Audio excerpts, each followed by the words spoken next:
खबर अंतागढ़ से है, जहां नारायणपुर मार्ग चौड़ीकरण और स्थानीय मुद्दों को लेकर तड़ोकी के कलेंद्र नगर स्थित बाजार चौक में भाजपा कार्यकर्ताओं ने लोगों के साथ धरना प्रदर्शन कर चक्का जाम किया। बता दें कि अंतागढ़ तहसीलदार को मुख्यमंत्री के नाम ज्ञापन सौंपकर जल्द ही मार्ग चौड़ीकरण करने की मांग की है। वहीं चक्का जाम के दौरान पूरे 1 घंटे तक आवागमन बाधित रहा, जिसमें भाजपा नेताओं ने प्रदेश सरकार अंतागढ़ विधायक के खिलाफ जमकर नारेबाजी की। बता दें कि मुख्यमंत्री भूपेश बघेल के नारायणपुर प्रवास के दौरान अंतागढ़ नारायणपुर मार्ग का जल्द ही चौड़ीकरण करने की घोषणा की थी, लेकिन पूरे 2 साल बीत जाने के बाद भी सड़क निर्माण कार्य शुरू नहीं हो पाया, जिसे लेकर धरना और चक्का जाम किया गया।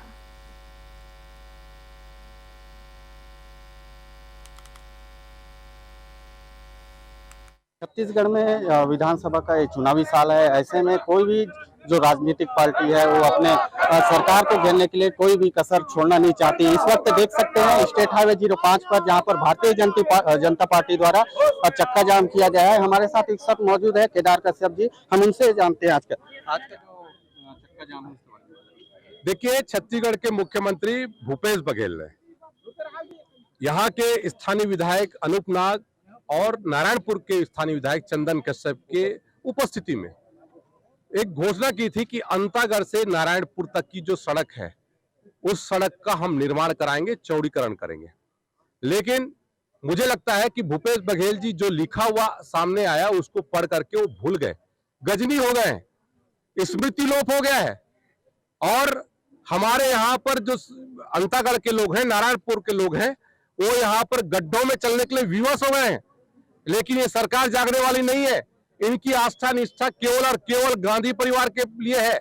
प्रियंका वाड्रा के लिए 2 करोड़ रुपए के जब 2 किलोमीटर के चलते हैं, जब गुलाब की पंखुड़ियां बिछा सकते हैं, तो हमारे यहाँ के जो अंतागढ़ वासी हैं या फिर हमारे नारायणपुर वासी हैं, उनके लिए सड़क क्यों नहीं बन सकती? इस बात का जवाब इस कांग्रेस पार्टी को देना चाहिए। लेकिन कांग्रेस पार्टी अब चला-चली के बिला में है, इसलिए अब इनके पास में कुछ नहीं है। ये अपनी तस्वीर बदलने में लगे हैं। अब ये हमारे छत्तीसगढ़ की तस्वीर नहीं बदल सकते, नारायणपुर या अंतागढ़ की तस्वीर नहीं बदल सकते। अब बदलेगा तो ये कांग्रेस सरकार ही यहाँ से छत्तीसगढ़ से बदल जाएगा। अगर अंतागढ़ की बात करी जाए तो लगातार यहाँ पर स्कूल, पानी, लाइट, बिजली जैसी समस्या यहाँ पर देखने को मिली, लेकिन इन 4.5 सालों में भाजपा द्वारा कोई प्रदर्शन देखने को नहीं मिला। अब ये चुनावी साल होने के बाद भाजपा जब सामने आ रही है, इसको कैसे देखें?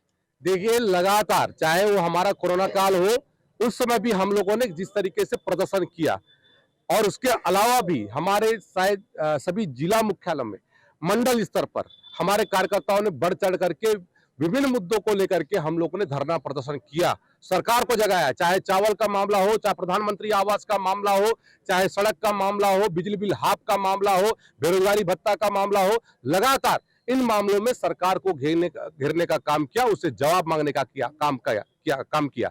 लेकिन कांग्रेस की सरकार अंधी गूंगी बहरी है, वो हमारी बातों को बिल्कुल ध्यान नहीं देती और न जनता की बातों को वो सुनने की स्थिति में है। छत्तीसगढ़ की अगर बात करी जाए तो 15 साल तक यहाँ पर बीजेपी की सरकार थी। अगर इस सड़क के लिए आप आंदोलन कर रहे हैं, प्रदर्शन कर रहे हैं और भारतीय जनता पार्टी की ही बात कर रहे हैं, 15 साल तक यहाँ पर सरकार में रही है, उस समय प्रयास क्यों नहीं किया गया? इस सड़क को चौड़ीकरण के लिए क्यों प्रयास नहीं किया?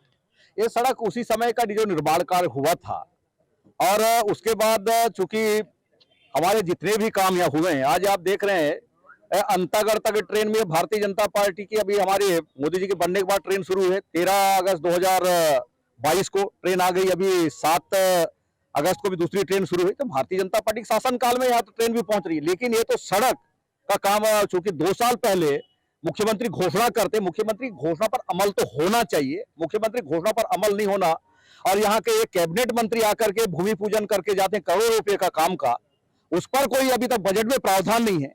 तो कुल मिला के सरकार तो ऐसे ही चल रही है और चली चला कि इस बेला में मैं तो कहना चाहूंगा सरकार की उल्टी गिनती शुरू हो गई है, जो कहती है वो करती नहीं है। और कुल मिला के भूपेश बघेल की सरकार जो आई है तो 4.25 साल के कार्यकाल में सड़कों का छोड़िए, मैं तो यहाँ बताना चाहता हूँ जितने भी हमारे 15 साल के कार्यकाल में 111 से ज्यादा प्रधानमंत्री सड़क अंतागढ़ विकास खंड में बने हैं। आपके एक से ज्यादा कोयलीबेड़ा में भी बने हैं। ये प्रधानमंत्री सड़क बने, उसका 5 साल बाद मेंटेनेंस करने का अधिकार राज्य सरकार को कर नहीं पा रही है। जितने भी काम हुए वो भारतीय जनता पार्टी के शासनकाल में, यहाँ पर चाहे वो स्वास्थ्य केंद्र हो, स्वास्थ्य के मामला हो, चाहे यहाँ पर स्कूल हो, आश्रम हो, छात्रा तो तमाम वो खुले हैं, लेकिन आज ये 4.5 साल में इस विधानसभा में एक भी कोई संस्थान, कोई स्वास्थ्य केंद्र, अन्य कोई एक भी बड़ी उपलब्धि सरकार की नहीं है। सड़कों का बात तो छोड़िए, जब मुख्यमंत्री घोषणा करते हैं उस पर अमल नहीं हो रहा है, तभी हम उम्मीद भी नहीं करते कि 2-3 महीने में कोई सड़क का कोई काम होगा। सरकार के एक जाने का समय हो गया है, सरकार को जनता समझ चुकी है। ये भूपेश बघेल यहाँ की जनता को ठगने का काम किया है, और भूपेश बघेल के आने के बाद जिस प्रकार से भ्रष्टाचार यहाँ पर हुआ है, आज क्षेत्र की जनता चाह चुकी है। डीएमएफ मठ के जिस बात को लेके भी हमने अभी कुछ दिन पहले विधायक कार्यालय से सबका घेराव किया, उस पर कार्रवाई हुई, और बहुत सारे अभी पर्चे खुलने वाले हैं, उस पर निश्चित रूप से भारतीय जनता पार्टी सरकार आएगी तो उन पर आने वाले समय में कार्रवाई उस पर करेगी।